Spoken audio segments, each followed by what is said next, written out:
আপনাকে ভালোবাসতে আমার আপনার সাথে যোগাযোগ রাখার প্রয়োজন নেই। আপনিও জানেন যোগাযোগ তো একবার না বহুবার বন্ধ হয়েছে, বহুদিনের জন্য। ভালো তো আমি আপনাকে সেদিনও বেসেছি।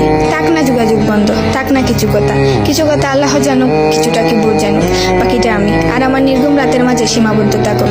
কিছু একটা অপূর্ণ ছিল যা কখনো পূর্ণতা পায়নি। কেউ একজন আমারও ছিল, কিন্তু সে আমার হয়নি।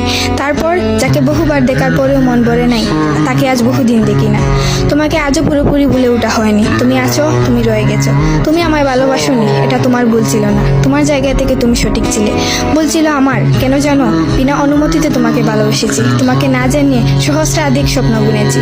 ভেবেই নিয়েছি তুমি আমার, এক প্রকার ধরেই নিয়েছিলাম তুমি কখনোই আমাকে ফেরাবে না। মনে করেছিলাম বাকিটা জীবন তুমি শুধুই আমার। এসব কিছুই বলছিল, সব কিছু বলছিল। আরো বলছিল কি জানো? আমি বোধহয় জানতাম তুমি ঘৃণা করতে পারো না, তুমি অবহেলা করতে জানো না, তুমি তুচ্ছ তাচ্ছিল্য করতে জানো না, তুমি অসহায় করে দিতে জানো না, তুমি অপমানের সুরে কথা বলতে জানো না। কিন্তু এসবের কোনো কিছুই তোমারও জানা ছিল না, কিংবা কোনো কিছুই যে তুমি করতে পারো না তা কিন্তু নয়। সব কিছুই তুমি পারো। পুরো চিন্তা ভাবনাই ছিল ভুল। যে আমি ভেবেছিলাম তুমি ঠিক তার উল্টো দিকেই ছিলে।